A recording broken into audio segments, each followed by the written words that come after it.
जय माता दी। स्वागत है आप सभी का मेरे भक्ति भावना यूट्यूब चैनल पर। आज मैं आपको नवरात्रि यानी सर्दी या नवरात्रि से संबंधित जानकारी दे रहा हूँ।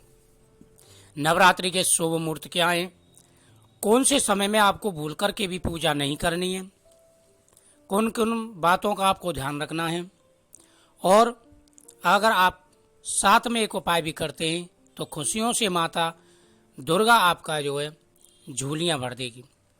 माता दुर्गा की कृपा से घर में खुशियाँ आएंगी और हर मनोकामना आपकी पूरी होगी। माता रानी के 9 दिन के नवरात्रि बड़े ही पवित्र होते हैं। नवरात्रों पर कुछ चीज़ों का विशेष रूप से ध्यान रखना होता है। 5 बातों का विशेष रूप से आपको ध्यान रखना है। नवरात्रों में 5 गलतियां आपको बिल्कुल नहीं करनी है। सबसे पहला कि आप यहाँ पर माता की ज्योत स्थापित करें, उस जगह को बिल्कुल साफ सुथरा रखें। उस जगह पर कोई भी अशुद्ध चीज ना रखें और उस जगह पर बैठ करके आपको माता के नामों का जाप करना है। माता दुर्गा के मंत्रों का जितना हो सके उतना आपको जाप करना है। आपको मीट मांस आदि का बिल्कुल प्रयोग नहीं करना है। नवरात्रों में पूरे ब्रह्मचर्य के साथ में व्रत रखना है। अपनी मनोकामना पूर्ति के लिए, अपने कार्य सिद्धि के लिए माता से प्रार्थना करते रहें और माता से आप प्रार्थना करें, माता की आराधना करें, खेतरी बीजें, अखंड ज्योत प्रज्वलित करें।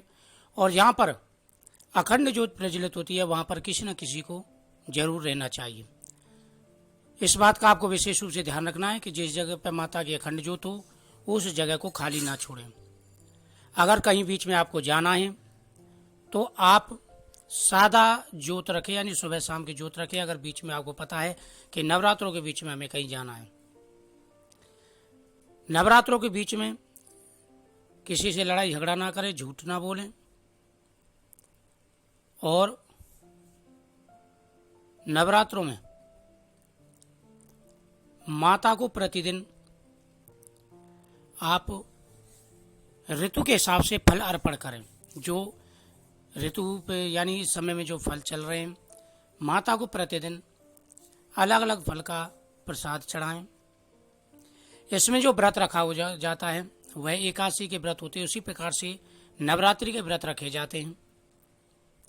नवरात्रि का जो शुभ मुहूर्त है उसी शुभ मुहूर्त में आपको पूजा करनी है। नवरात्रि का सुबह का जो शुभ मुहूर्त है वह 7:52 से लेकर के 9:19 तक रहेगा। 9:19 से लेकर के 10:45 के बीच में आपको भूलकर भी माता की पूजा नहीं करनी है।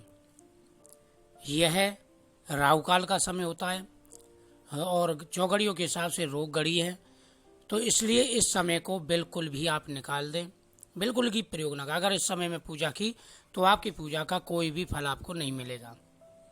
इस चीज़ का विशेष रूप से आपको ध्यान रखना है। उसके बाद में 12:12 से लेकर 4:30 बजे तक पूजा का शुभ मुहूर्त रहेगा। पहला जो नवरात्रा है वो शैलपुत्री, दूसरा ब्रह्मचारिणी, तीसरा चरघंटा, 14 कुष्मांड का, 5वां स्कंद माता का, 6वां कात्यायनी का, 7वां कालरात्रि का, 8वां महागौरी का, 9वां सिद्धात्री का। तो इस प्रकार से माता के नवरात्रि मनाएं। कोई अष्टमी पूजते हैं, अष्टमी महागौरी का होता है और नवमी सिद्धात्री माता का होता है। तो अष्टमी 23 तारीख की रहेगी और नवमी 24 तारीख की रहेगी। माता रानी के नवरात्रों में शुद्ध देसी घी का प्रयोग करें, मिलावटी घी का प्रयोग ना करें। और शुद्ध देसी घी का ना मिले तो गाय का घी, शुद्ध गाय का घी का दीपक जलाएं, जिससे माता प्रसन्न हो और आपकी मनोकामना पूरी करें।